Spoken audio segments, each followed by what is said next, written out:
Hi Bainbridge Island, I'm Blair King, City Manager. This is your update for the week ending April the 1st. More car break-ins have been reported at parks on Bainbridge Island, this time at the Ted Olson Nature Preserve and the Grand Forest. Last Thursday, the 24th, thieves smashed the windows at two cars parked at Ted Olson Nature Preserve on Madison Avenue, then took off with several items. A similar incident happened at the Grand Forest parking lot the same day. Within an hour of the thefts, a stolen credit card was used in Port Orchard. Similar incidents reported over the last few months have resulted in stolen credit cards being used as far away as Tacoma and Federal Way.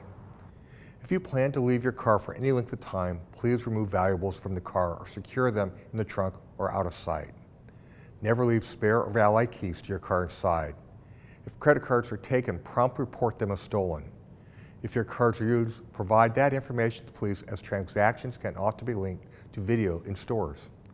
Please report all incidents to the Bainbridge Island Police by calling 911. An officer will respond to investigate and take the report as available. Reports can also be filed online. To address the recent car break-ins, police installed trail cameras at several parks on the island after thefts were reported earlier this year. The Bainbridge Island community gathered this week for a special event recognizing the 80th anniversary of Japanese Americans being forced to leave their homes for incarceration camps during World War II. Speakers at the event included survivors, community leaders, and Governor Jay Inslee. Councilmember Clarence Moriwaki presented a proclamation on behalf of the city. In 1942, the Japanese Americans of Bainbridge Island were the first group to be evacuated to incarceration camps. One survivor was just 5 years old when her family was forced to leave their Bainbridge Island home. At the commemoration event, she shared her family's stories and the support they received that was vital to their survival. She described her family's return to Bainbridge Island. When we came back, we just resumed our activities. I just went right into school, no problems, made friends quickly with my Caucasian friends, and love school. And this is strange, but you know, I never faced any prejudice on Bainbridge Island. The event ended with a reading of all 276 names on the Exclusion Memorial Wall. The commemoration recognized a significant civil rights event that occurred on Bainbridge Island. The Exclusion Memorial serves as an important reminder to us to let it not happen again. The commemoration events continue with a flag signing project at the Bainbridge Island Museum of Art. Veterans and survivors of the Japanese American internment camps were invited to sign the flag.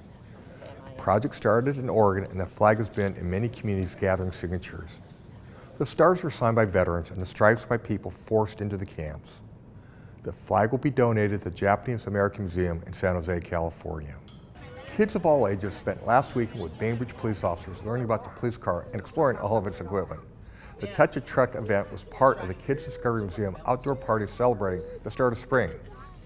Kids toured the inside of the police car, learned about all the tools, and climbed around the back. Keenan, Officer Whitney, and her handler, Zach Burnham, also participated in the event. Pickleball is now the official state sport of Washington State. Governor Jay Inslee signed the bill this week at the original pickleball court where the game was invented, on the south side of Bainbridge Island. Governor Inslee was surrounded by family members of the game's founders, pickleball fans, bill sponsors, and the CEO of USA Pickleball. The three creators and founders of pickleball, Bill Bell, Barney McCallum, and Joel Pritchard, repurposed a badminton court in 1965 to create the game.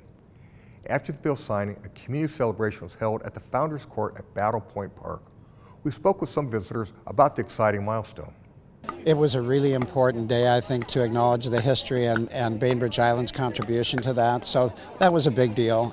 To have the family members here and see this kind of outpouring of support for what their dads did was, I think, pretty cool. Building these courts, you know, we thought we were building courts, but we ended up building community. And I think that's what this is a recognition of. So all of that, it made it a terrific day.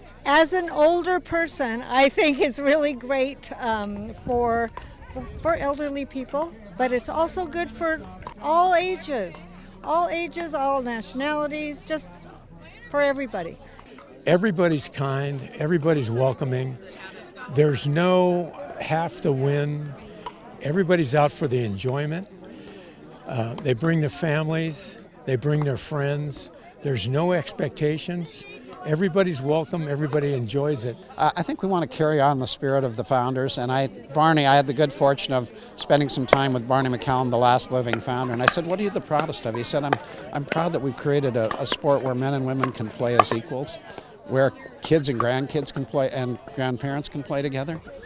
I think it's consistent with Bainbridge Island values, at least from my perspective, and I think that I think in the future, being associated with this game is going to do nothing but make Bainbridge even more desirable as a place to live. The Founders Court opened in 2020. Since that time, more than 100 people from out of state have played on the courts and more than 20 people from other countries. For more information on some of these topics and all the city's news, please check out the City Manager's Report online at bainbridgewa.gov.